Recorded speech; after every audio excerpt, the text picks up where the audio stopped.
While Victor Newman believes he is tightening the noose around Kane Ashby with threats and psychological pressure, another player quietly moves in a completely different direction. One that may ultimately prove far more dangerous to Victor's long-term control. The young and the restless appears to be laying the groundwork for a parallel power struggle as Phyllis Summers turns to Billy Abbott for help with a plan that has nothing to do with submission, fear, or emotional blackmail, and everything to do with exposure, leverage, and ambition. Phyllis, unlike many of the people surrounding Victor, is not easily intimidated by grandiose threats, especially when those threats collapse under even minimal scrutiny. She recognizes something crucial that others either overlook or are too frightened to confront. Victor is lying about the so-called kidnapping, at least in the way he presents it. His warnings are designed to paralyze Kane, not to reflect a reality in which Lily Winters and her children are truly in mortal danger. Phyllis understands Victor's psychology well enough to know that he would never permanently sever Lily and the twins from their loved ones. Nor would he risk crossing a line so severe that it could not be undone without catastrophic consequences. Victor thrives on fear, not on irreversible destruction. The idea that Lily would never see her family again is not a genuine plan. It is a theatrical exaggeration meant to force Kane into compliance. To Phyllis, this makes the entire threat structure absurd. Victor wants control, not chaos, and Lily is far more valuable to him as leverage than as a casualty.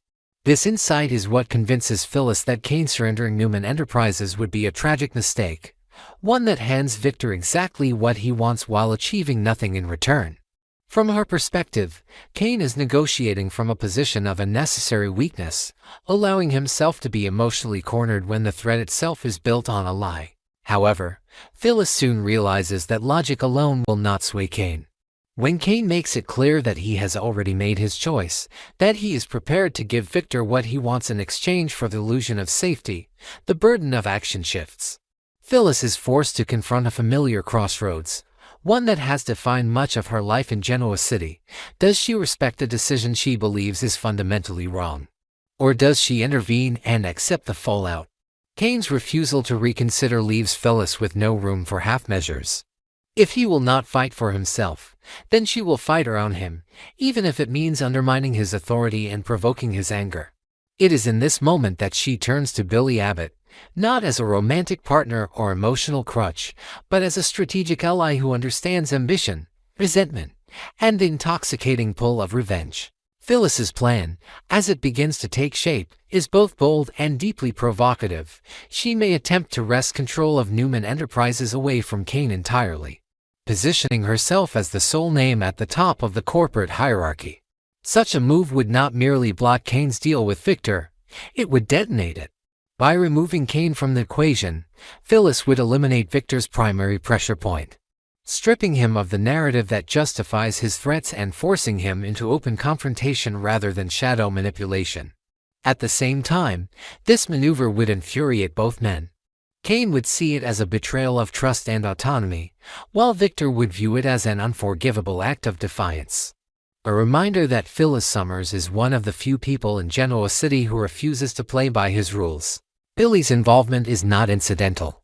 He is uniquely suited to help execute a corporate power grab of this magnitude, not because he is more disciplined or cautious than others, but because he shares Phyllis's underlying motivation. Both Billy and Phyllis are driven by an almost compulsive need to prove themselves, to demonstrate that they are more than the reckless, impulsive figures others dismiss them as. Victor has spent years underestimating Billy, treating him as a liability rather than a threat, and that dismissal has festered into a powerful desire for vindication. Helping Phyllis seize control of Newman Enterprises offers Billy something he has long craved, a chance to outmaneuver Victor on his own board, using intelligence and audacity rather than brute force. This shared motivation is what makes their alliance feel inevitable rather than convenient. Phyllis and Billy are not simply bonding over circumstance, they are aligning over ideology. Both believe that Victor's dominance persists only because people allow themselves to be intimidated by it. Both are tired of watching others fold in the face of his pressure. And both see this moment, with Kane wavering and Victor overreaching, as an opening that may never come again. If Billy agrees to help Phyllis, it will not be out of loyalty to Kane or concern for Lily, but out of a mutual hunger to reclaim agency in a town that has repeatedly sidelined them. The suggestion that Phyllis should finally accept Billy's ambition to rise higher, even to the point of political or symbolic leadership, underscores how closely their arcs are beginning to mirror each other. Each has been dismissed, underestimated, and written off more times than they can count, yet neither has ever truly disappeared. Instead, they adapt, regroup, and strike when the timing is right. The show appears to be deliberately positioning them as parallel forces, two individuals whose flaws are matched by their resilience, whose recklessness is balanced by sharp instincts, and whose shared enemy gives them common ground. As this storyline unfolds, the tension does not come from whether Phyllis and Billy are capable of such a move, but from what it will cost them if they succeed. Taking Newman Enterprises would place a target squarely on Phyllis's back, inviting Victor's full attention and retaliation. It would also permanently fracture her relationship with Kane, transforming her from reluctant ally into active adversary. Yet for Phyllis, the alternative is worse, standing by while a lie dictates the future of an empire and watching Victor once again bend everyone to his will. In choosing action over obedience, she embraces the chaos she knows so well, betting that calculated defiance is safer than surrender. Ultimately, this arc reinforces one of the show's most enduring truths. Power in Genoa City is never simply taken, it is seized, defended, and constantly renegotiated. By bringing Phyllis and Billy together under the banner of ambition and revenge, the narrative sets the stage for a confrontation that goes beyond business deals and threats. It becomes a battle of identity, ego, and legacy, where proving oneself is as important as winning, and where standing up to Victor Newman carries consequences that will echo long after the immediate crisis is resolved. The fallout from Phyllis Summers' latest power play is beginning to spread outward, pulling more people into its gravitational field. And the most telling sign of how far she has drifted is the fact that even her own children, Summer Newman and Daniel Romalotti Jr., have turned their backs on her. Their rejection is not just a family disagreement, it is a symbolic rupture that leaves Phyllis more isolated than she has been in years. Stripped of the emotional anchors that once tempered her worst impulses, Summer and Daniel see her actions as reckless, manipulative, and destructive, especially in the way she continues to provoke Victor Newman and destabilize the fragile balance surrounding Newman Enterprises. Yet this estrangement does not slow Phyllis down. If anything, it reinforces a familiar pattern in her life. When she is cut off from family approval, she leans harder into ambition, defiance, and the search for an ally who understands her hunger for relevance and control. That is precisely where Billy Abbott enters the picture, standing on the edge of yet another family implosion that may prove impossible to avoid. Billy's potential involvement with Phyllis's schemes places him on a collision course with multiple power centers at once, starting with Jack Abbott. Jack has always struggled with Billy's impulsiveness, but actively provoking Victor Newman is a line Jack may view as unforgivable, especially when it risks dragging the Abbott family into a war they did not choose. To Jack, Billy aligning himself with Phyllis's crusade is not a bold strategic move. It is a reckless provocation that invites retaliation from a man who never forgets a slight. Jack's anger would not come from a lack of loyalty to Billy, but from fear that Billy is once again sabotaging himself, sacrificing long-term stability for short-term validation. At the same time, the Newman side of Billy's life would erupt just as violently. Victoria Newman would be livid at the idea that Billy is once again antagonizing Victor, especially if those actions threaten the emotional well-being of their children. To Victoria, this would not be about corporate chess or personal pride, it would be about Billy recklessly placing their family in the crosshairs of Victor's wrath, repeating a cycle she has spent years trying to escape. Caught between these two families, Billy would find himself increasingly isolated, a position that mirrors Phyllis's own growing alienation.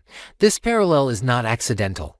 Both Billy and Phyllis have a long history of blending professional ambition with emotional entanglement, often convincing themselves that the intensity of working together strengthens their bond rather than destabilizes it.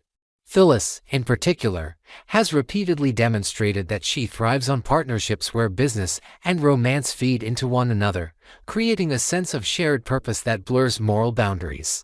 If she senses that Billy is slipping away from Sally Spectra, that his current relationship is cracking under pressure, she may see not just an emotional opening but a strategic one. The idea of rekindling something romantic with Billy would not be purely about desire, it would be about forming a united front. A power couple defined by mutual defiance and shared resentment toward Victor Newman. Billy's relationship with Sally Spectra already appears fragile, teetering on the edge of collapse. The promise of a Valentine's Day surprise, no matter how heartfelt, feels increasingly insufficient to repair the deeper fractures between them. Sally senses Billy's restlessness, his constant pull toward chaos and confrontation, and that unease threatens to erode whatever trust remains. If that relationship does dissolve, Billy would be left in a familiar emotional state, single, frustrated, and vulnerable to the lure of someone who understands his darker impulses rather than trying to restrain them. In that scenario, Phyllis becomes less of a temptation and more of an inevitability, someone who not only accepts Billy's appetite for risk but actively encourages it. The possibility of Phyllis and Billy reuniting romantically cannot be separated from the broader narrative of power and exile forming around them. As their respective families turn away, Summer and Daniel rejecting Phyllis, Jack and Victoria condemning Billy, the two of them begin to occupy the same outsider space within Genoa City. This shared marginalization creates fertile ground for alliance. Together, they could transform isolation into strength, framing themselves not as villains but as visionaries willing to do what others are too afraid to attempt. Their cooperation would be fueled by a mutual desire to prove themselves, to show Victor Newman and the rest of the town that being underestimated is a mistake with consequences. In this light, a romantic reunion between Phyllis and Billy would not be a sudden twist but the culmination of a slow convergence. Their chemistry has always thrived on volatility, on the sense that they are most alive when pushing against authority and expectation. Becoming a true power couple would give them both something they desperately crave: relevance. For Phyllis, it would mean reclaiming influence at a moment when even her children have written her off. For Billy, it would offer a chance to redefine himself not as the family screw-up, but as a man capable of reshaping the balance of power in Genoa City. The cost, of course, would be enormous. Aligning so closely would all but guarantee retaliation from Victor, deepen rifts with their families, and cement their reputations as troublemakers willing to burn bridges for control. Yet the narrative seems to suggest that this is precisely the point. Phyllis and Billy have never thrived within the boundaries set for them. Their greatest moments, for better or worse, have always come when they embrace the role of outsiders and turn shared rejection into motivation. As the town closes ranks against them, the logic of their reunion becomes almost unavoidable. Helping each other survive the fallout, defending one another against condemnation, and channeling their shared anger into a bid for real power feels less like a reckless gamble and more like the natural next step in a story built on ambition, resentment, and the refusal to be sidelined. In a Genoa City that punishes weakness and rewards audacity, Phyllis and Billy standing together may be the most dangerous and compelling outcome of all.